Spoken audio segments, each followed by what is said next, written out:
واحد المواطن سوري اللي قبيله كنت كنشوف التفاعل ديالو مع المحاولات ومع المقابله، كنشوفوا بحال الا شي مغربي كيتفاعل مع الاطوار ديال المقابله صراحه. بطبيعة الحال، بطبيعة الحال سي مصطفى راه واحد مننا. بطبيعة الحال هو يعني سوري، ولكن كتجمعنا العروبة وكتجمعنا الرغبة في أننا نشوفوا منتخب عربي كيشرف كرة القدم العربية.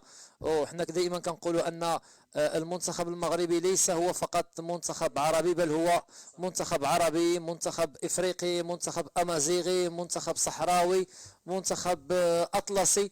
فبطبيعة الحال هو منتخب اللي كيجمع مجموعة من الحساسيات. سي مصطفى مرحبا بك مرة أخرى. مرحبا أخي يوسف. كيف كانت؟ كتسمعوا الاحتفالات، كتسمعوا الغواص ديال السيارات. عملنا في الشاشة.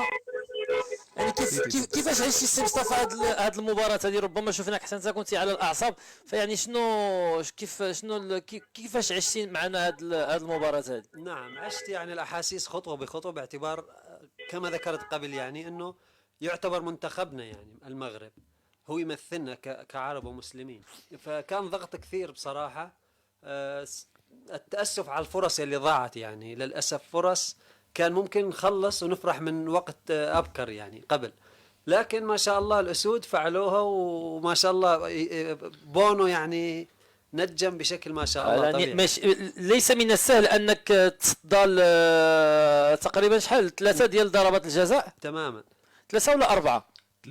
3 صد وواحدة خارجة. واحدة خارجة. يعني ماشي من السهل ان المنتخب الاسباني بنجومه صحيح. وهيلمانه وعظمه اسمائه ان يفشل في تسجيل 4 ضربات جزاء امام المنتخب المغربي. اذا نعم، ربما لأن المنتخب المغربي، لأن قوة المنتخب المغربي والصمود هو اللي أثر على قوة وأداء المنتخب الإسباني، اللي كما معهود هو قوي جدا يعني المنتخب الإسباني. يعني كنظن ان ربما الصلابة الدفاعية ديال المنتخب المغربي ربما هجوميا هناك نواقص، هناك صحيح. مسائل، ربما ليس هناك لاعبين يعني كبار في مستوى بطبيعة الحال، في مستوى كريستيانو أو مستوى ميسي أو مستوى رونالدو ناثاريو، نعم. اللي باستطاعتهم أنهم يقلبوا موازين مباراة بكرة طائشة أو برأسية أو صحيح. بمحاولة يعني منعزلة. فربما قوة المنتخب المغربي تكمن في البلوك، في يعني في المجموعة. نعم، إغلاق المساحات والدفاع بشكل جيد على الأجنحة خصوصا. الأمان يعتبر أنا برأيي هو ياسين بونو، بصراحة هو اللي يعطيهم الثقة أكثر. وأنا لاحظت أنه مرابط هو أنا برأيي هو نجم المباراة قبل ركلات الترجيح. هو اللي يعني اللاعب اللي يحافظ على التوازن ما بين خطوط الدفاع وخطوط الهجوم تماما. ولآخر لحظة لاحظنا أنه يعني يتحرك بشكل قوي كأنه داخل تبديل. سي مصطفى، كلمة أخيرة قبل ما ننهيو هذا البث المباشر. نعم، نشكر المنتخب المغربي لإسعاده الشعب السوري في المخيمات، لأن أغلب المناطق هناك يضعون شاشات لمشاهدة مباريات المنتخبات العربية وبالأخص الآن المنتخب المغربي.